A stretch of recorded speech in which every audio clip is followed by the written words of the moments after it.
Good morning, everyone. This is Dr. Claire Broughton, and for today, we'll be discussing Chapter 8 on property destruction offenses. It's a short chapter, so this lecture should be relatively short compared to the other lectures. So chapter 8 focuses on property destruction offenses, including arson, criminal mischief, and reckless damage to property.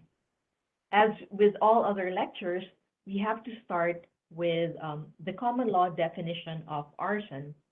So under common law, arson was the willful and malicious burning of the dwelling or outbuildings of another. As you can see, malice and willfulness was required, okay, meaning that reckless or negligent mens rea did not constitute arson. There has to be burning also. Burning means that there's charring of the material of the wood or wood which the offender started to ignite. Under common law also, only dwellings or residential buildings or houses and outbuildings such as curtilage could be the subject of arson. So if it was a commercial building, it was not considered arson under common law. What is curtilage? Curtilage includes all outbuildings that supported domestic activities. So back in the olden times, for example, the bathroom was outside of the main house and not located inside, but it was considered a curtilage, so that if the offender started a fire and burned the outhouse, the bathroom, which was located out of the main house, it would still be considered arson. Now, Texas law of arson expanded the definition of arson, and the goals of the Texas arson statute is to prevent the destruction of another's property, prevent the creating of a risk of destruction of another's property, to prevent creating a danger to the public safety, and to prevent insurance fraud. As you'll see in the enumerated instances, wherein the law automatically assumes that the burning of a building, vehicle, or structure is considered arson. So Section 28.02 on the law on arson explains the following elements of arson. First element, the offender starts a fire or causes an explosion. What does starting a fire mean? So the mere act of trying to start a fire, such as burning, for example, wood, okay, so that you can burn something, or starting a match, starting a lighter, or any incendiary device would fall under starting a fire or causing an explosion. The second element is that the offender should have the intent to damage or destroy. So there has to be intent, okay? And the target should be any of the following two categories. First, vegetation, fence or structure, and second, building, habitation, or vehicle. So under the first category, what does it mean by vegetation? Farmlands, right? Fences that protect and enclose a farm or a garden, for example. And structure, a structure can be, for example, a camping ground, a pergola, okay? That would be considered a structure. Under the second category, building can refer to commercial or residential buildings. Habitation is definitely a residential building, and vehicle is any motor vehicle or contraption that you use to get from one place to another. Third element, the burning, starting of the fire or explosion with intent to damage or destroy must occur under one of the following conditions. First, the property is located within city limits. So, for example, if you burn your property and you live in Bexar County, which is within city limits in San Antonio, you would be liable for arson even if you're burning your own property. If your property is insured against damage or destruction, for example, houses, right? You have home insurance. If you burn your house or if you burn someone else's house and that property is insured, okay, it would also be considered arson. Third, property is subject to a security interest. So what does security interest mean? Anything like mortgage or pledge. So you take out a loan to be able to pay the value of the property, and you pay, and the lender imposes a mortgage on your property as security or guarantee for the payment of debt. So vehicles again that have car insurance, houses that have car insurance, houses that have home insurance would be considered as subject to security interest. If you burn that, it would be considered arson. Property is located on property of another. So, for example, if you bring your vehicle, okay, into a car dealer, let's say you bought that car from a car dealer, you were disappointed that your car was a lemon, or it was always breaking down, and you felt that the value of the car was not appropriate to what you actually got, and you drive the car back to the car dealer and you burn it in the property of the car dealer, that is still considered arson. Okay. Fifth, the property has located within it another's property.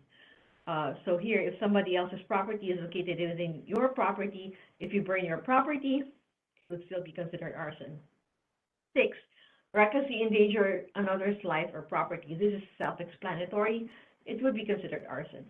So arson is a felony of a second degree, but it's aggravated. It transforms to a first degree felony if bodily injury or death occurs, or if your target is a habitation, residence, dwelling, or a place of worship, such as a church, a synagogue, or a mosque. Okay. These next slides, I already explained it previously. What are the defenses to arson? It's a defense to arson that the burning was a controlled burn and it was in open space land. So, for example, you got leaves, right?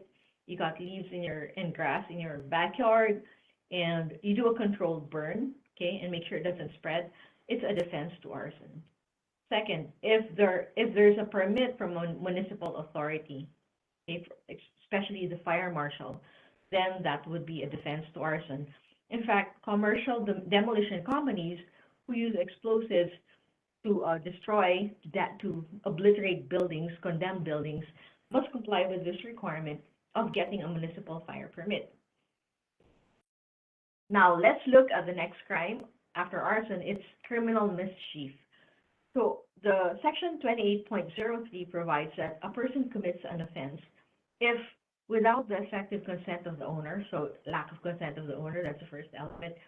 Second, the person intentionally or knowingly damages or destroys tangible property of the owner, or tampers with property and causes substantial inconvenience, or makes inscriptions, drawings, etc. on tangible property. So first, if you damage or destroy tangible property of the owner, what is tangible property? Tangible property is movable property. Anything you can transport or is mobile, okay, and you can move from one place to another. For example, luggage is tangible property. What else? Laptop is tangible property. These are things that are easily transportable, okay? So if you damage or destroy property of another, phone, laptop, luggage, dresses, mugs, television, water bottle belonging to another, you would be liable for criminal mischief. Let's say let's look at the second instance. You tamper with property and cause substantial inconvenience. So what does tampering with property mean?